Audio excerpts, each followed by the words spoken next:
ஸ்ரீ பேச்சியம்மன் ஜோட நேரிலே அனைவருக்கும் வணக்கம். உங்கள் ஜோட இளமுருக்குமரன் பேசுகிறேன். 2026ஆம் ஆண்டு ஆடி மாதம் ரிஷபராசிக்கு உண்டான பலன்களை இங்கே பார்ப்போம். இந்த வீடியோவை சப்ஸ்கிரைப் பண்ணுங்கள், லைக் பண்ணுங்கள், கமெண்ட் பண்ணுங்கள்.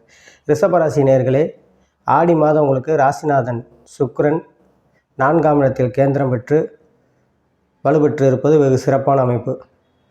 அதே இது 2-7-12 கூடிய செவ்வாய் லக்னத்திலே இருப்பது கொஞ்சம் பொருளாதார வளர்ச்சியில் முன்னேற்றத்தை ஏற்படுத்தும். மனைவி வழியில் பல நன்மைகளை ஏற்படுத்தும்.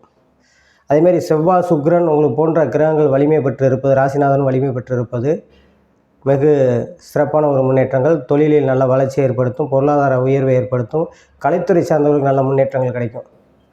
3இல் குரு உச்சம் பெற்றிருந்து 7ஆம் இடத்தை பார்ப்பது மனைவி வழியில் பல நன்மைகளை ஏற்படுத்தும்.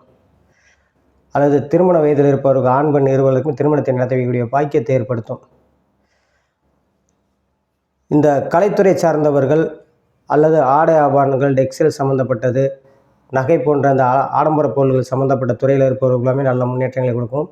2இல் உங்களுக்கு புதன் ஆட்சி பெற்று இருப்பது அது ஒரு வெகு சிறப்பு.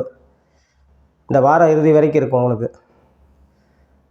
ஒரு 15 நாட்கள் வரைக்கும் 2ஆம் இடத்துல இருக்கும். இந்த 2ஆம் இடத்துல இருக்கும் புதன் உங்களுக்கு பொருளாதார வளர்ச்சி, பொருளாதார முன்னேற்றங்கள், எதிர்பாராத தனலாபத்தை ஏற்படுத்தும். சனி 11இல் வலுத்திருந்து குரு பார்ப்பது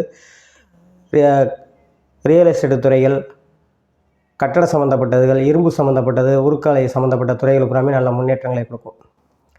அதே இது 11 சனி விவசாயத்துறை சார்ந்தவர்கள் புறாமே நல்ல முன்னேற்றங்களை ஏற்படுத்தும். அதாவது எந்த துறையில் இருக்கீங்களோ அந்த துறையை சார்ந்தவர்கள் புறாமே நல்ல முன்னேற்றங்கள் எதிர்கால சிறப்பானதாக அமையும். படிக்கும் மாணவர்கள் நல்ல மதிப்பெண் எடுப்பார்கள். கணவன் மனைவி நல்ல அந்யோன்யங்கள் ஏற்படும். குழந்தை பாக்கியம் இல்லாதவங்களுக்கு குழந்தை பாக்கியத்தை ஏற்படுத்தும். ஒரு சிலருக்கு இடம் பொருள் வாங்குறது, வீடு கட்டுறது இந்த பாக்கியத்தையே உண்டாக்கும். இந்த ரிஷபராசி நேயர்களுக்கு புறாமே இந்த மாதங்கள் ஒரு அற்புதமான மாதம். ஆடி மாதம், ஆடினாலே பல இதுகளை தொழிலில் மந்த அப்படிம்பாங்க. அதெல்லாம் இந்த மாதம் உங்களுக்கு அவ்வளோ ஒரு அற்புதமான மாதமாக ரிஷபராசி நேயர்களுக்கு புறாமே அமையும். இந்த ஆடி மாதம் ரிஷபராசி நேயர்கள் வாரந்தோறும் வெள்ளிக்கிழமை மகாலட்சுமிக்கு 2 நெய் தீபம் போட்டு தாமரைப்பூ வாங்கி அர்ச்சனை பண்ணுவது வெகு சிறப்பாக இருக்கும் என்று சொல்லி உங்களிடமிருந்து விடைபெறுகிறேன். சிவட இளமுருக்குமரன். நன்றி, வணக்கம்.